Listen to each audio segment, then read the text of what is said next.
It is President's Day, and as we get to 4 o'clock, we start with a scary moment near the CU campus this morning in Boulder. It was a shooting inside of a hotel.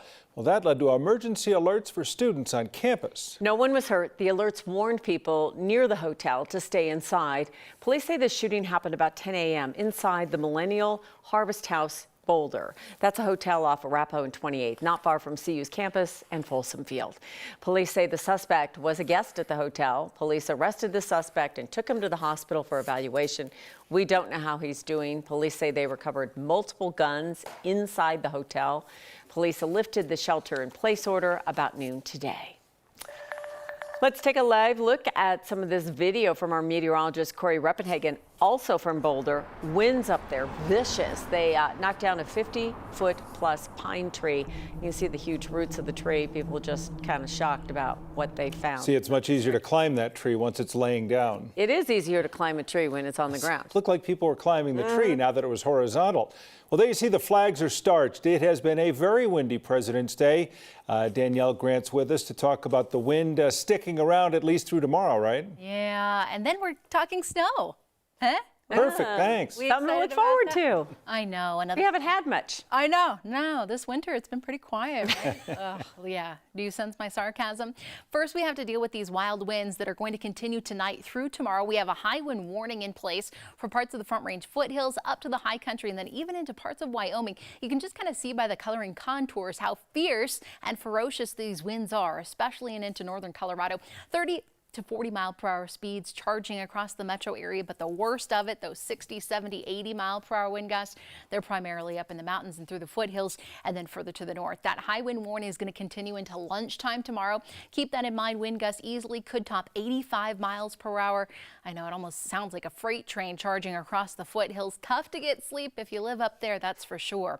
As those strong winds roll off the foothills here to eastern Colorado, it's actually helping to warm us up. It was a pretty pleasant day if you could deal with the strong winds out there. We're sitting at 53 right now out at DIA, 65 in Pueblo, some mid to upper 60s in far southeastern Colorado with some 20s and 30s up in the mountains. Futurecast certainly bringing us the cloud deck out to the west, and then we had to deal with that mountain wave cloud early this morning draped across the I-25 corridor. Some breaks in that, so we're seeing some afternoon sunshine trying to sneak in. All eyes out to the Pacific Northwest. Once we kind of get rid of the wind, we're going to be tracking all of that snow that will be making a comeback here to Colorado. We have winter storm warnings in place as well as advisories. You can see in red much of the western slope out there towards Steamboat Springs through the flat tops and then south toward the San Juans under that winter storm warning tomorrow through Wednesday for incredibly heavy snow. The advisory stretching around the I-70 mountain corridor. Wolf Creek Pass under a blizzard warning. The Denver area not in any type of warning just yet. However, Fort Collins is looking at that winter storm watch and then the high wind watch going in far southeastern Colorado. The map all lit up for us today.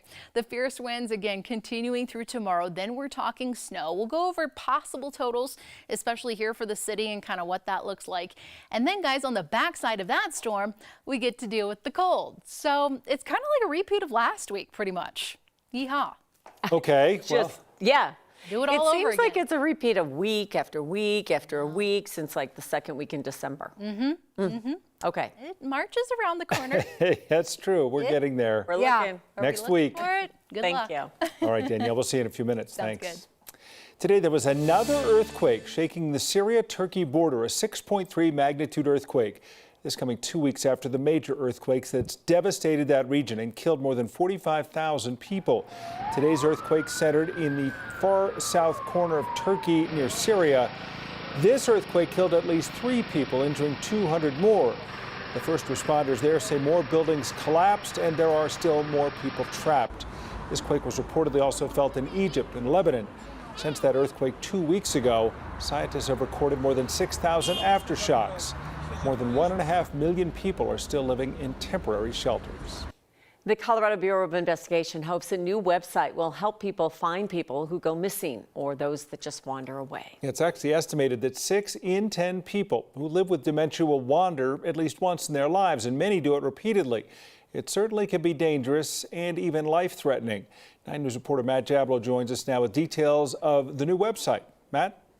Tom, Kim, the new website was designed as part of legislation passed last year here in Colorado to provide assistance to families of people who wander. As you know, we often get alerts about people who have some sort of medical condition and then wander away. This new website is designed to help people with Alzheimer's, dementia, autism, brain injuries, or developmental disorders. The site has a wide range of resources like tips for preventing wandering, what to do if and when a family member goes missing, and information about tracking devices. CBI says they designed the site with help from the Alzheimer's Association of Colorado, as well as various law enforcement and emergency management agencies. We worked very hard to build a very robust site that if people are either immersed into this issue, they've been dealing with a family member with a cognitive issue or something that causes them to wander for many years, or this is just a new chapter in their journey, we wanted to do all we could to provide as much information as possible to help them in this process. Susan Medina from CBI said it's important to know that the People Who Wander website is not a substitute for calling 911, which is exactly what people should do first when a family member goes missing. There's a link to the new site at 9news.com. Kim and Tom. We think of all the technology nowadays. You know, we talk about air tags and all these things that are available at the basic pedestrian level to possibly keep track of people. That might help as well. Let's hope this new website helps. All right, thank you. A lot of families are going through things where they need this, so thanks, Matt. The owners of a fish store in Highlands Ranch are hoping that someone is going to bring back their pet cockatoo. Neptune's was broken into on Friday night. The thieves didn't take much besides the owner's beloved bird. 9 News reporter Jaleesa Rosari shares with us the efforts to bring Simon home. Yeah, it's an unlikely mascot. Simon has been at the fish store for 29 years, but this is the second time they've had a break-in, but the first time something irreplaceable was taken. Did y'all need help finding something today, or doing okay so far? Tropical pets are what get people through the door. Huge fish eat little itty-bitty fish, too. But at Neptune's fish shop, Oh my God. it's Simon that keeps them there. She loves to sit in someone's lap and just get pets, you know, so. Sharon Sullivan is talking about her 31-year-old cockatoo, often seen dancing around Neptune's. But today is not Oh, hanging in there. one of those days. Lost my bird on Friday, so we're all a little freaked out about that, so. Sharon will explain why. Someone broke in and stole my bird. No. So, yeah, who takes someone's bird? It's just rude. That's lower than low. On Friday night, burglars were caught on camera breaking into Neptune's. The first thing they do is go into the register. They got away with $10, a tank light, and most importantly, That's him walking out with Simon then. Sharon's pet of 29 years. She's part of our family, and I'm sure she's terrified out there right now because we're her flock. This is her home. She never leaves here, really. So, and we just want her back. While Sharon gets back to work, nothing seems to shake the feeling that something is missing. I just can't handle looking in an empty cage. In the meantime, she's alerted police and handed over the surveillance video of the burglars. She hopes Simon does her part as well. I don't know if I should say this. I hope Simon bit you and drew some blood.